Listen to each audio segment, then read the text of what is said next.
სხდომა ახალი ძალთა გადანაწილებით პირველი იყო, თუმცა ხმაური პარლამენტისთვის სიახლე არ ყოფილა. საკანონმდებლო ორგანოში მიმდინარე კამათსა და დაპირისპირებაში დღეს უკვე ახალი ოპოზიციაც ჩაერთო. მაგრამ კრიტიკული და მწვავე შენიშვნები კვლავ ქართული ოცნებისა და ნაციონალური მოძრაობის შესრულებით ვიხილეთ.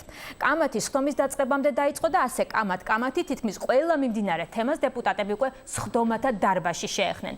საპარლამენტო ქრონიკას დღეს ლევან ფოჩხუა გაგვაცნობს. ერთი შეხედვით იდილიით დაწყებული ბიუროს სხდომის კამათით გაგრძელებას არავინ პროგნოზირებდა, თუმცა ვითარება მაშინ გამწვავდა, როცა ნაციონალურმა მოძრაობამ ინიციატივა დააყენა. საპარლამენტო უმცირესობას საკანონმდებლო ორგანოში პრეზიდენტის მხოლოდ სიტყვით გამოსვლა არ აკმაყოფილებს. პრეზიდენტი მობრძანდა პარლამენტში და მე მგონი პარლამენტმა თქვენი ამოცანაცაა, რომ პრეზიდენტს მადლობა მაინც მოუხადოთ, რომ მობრძანდა. დიახ, მადლობის სათქმელად გამოვდივარ. თქვენი სახელით როგორმე მოახერხებ. ჩემთვის გაუგებარია რა სიტყვით. ბიუროს ოთახში დაწყებული ხმაური სხდომათა დარბაზში გაგრძელდა. ნაციონალური მოძრაობის კიდევ ერთი ინიციატივა პარლამენტის იმ დადგენილებას ეხებოდა, რომელიც რუსეთის ანექსიას დაგმობს. უმცირესობას ვიცე-სპიკერმა უპასუხა. კოპოების პირით არის გამოცხადებული, რომ თრუსოს ხეობას უნდა დაესხნენ თავს და ეს განზრახვა არის გახმოვანებული დაღესტნიდან კახეთში გაყავთ სიკვდილის გზა.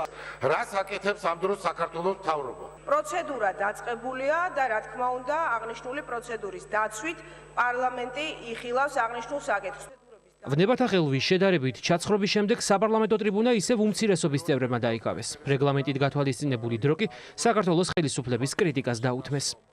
იმ 9 წელიწადში, როგორც თქვენ გიყვართ, თქმა რომ ხალხს ჭამდით, სისვსავდით, 2012 წლის მერე ერთი წვეთი სისხლი არ დამილევია, ერთი კაცი არ შემიჭამია და იმაზეც კი წახვედით, რომ ნაციონალური მოძრაობის ყოფილ წევრებთან ერთად გადაიჭირეთ უმრავლესობა. ქვეყანას კულუარებიდან მართავს პასუხისგებლობის არ მქონე არაფორმალური პირი.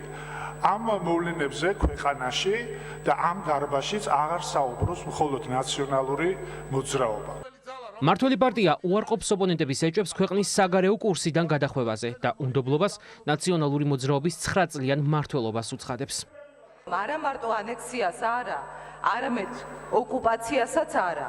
და გვახსოვს ძალიან კარგად, ვინ როგორ იქცეოდა იმ დღეებში, ვინ რას აკეთებდა.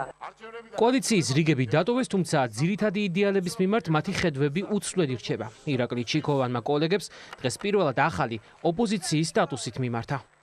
ეს გადაწყვეტილება მიღებული გვაქვს აბსოლუტურად შეგნებულად, ვინაიდან ის მოქმედებები, რა მოქმედებებიც გატარდა კონკრეტული უწყების თუ კონკრეტული ჯგუფის მხრიდან, რეალურად უქმნიდა იმ საფრთხეს, რომელიც წარმოაჩენდა ჩვენს ქვეყანას ევროატლანტიკური ინტეგრაციის გზაზე და ეს იყო ძირითადი შემკვრელი გოლი და ეს იყო თავდაცვის სამინისტრო. დღის ბოლოს კი ცნობილი გახდა, რომ საქართველოს პრეზიდენტი თანახმაა პარლამენტის წინაშე ნებისმიერი, მათ შორის დებატების ფორმატით წარსდგეს.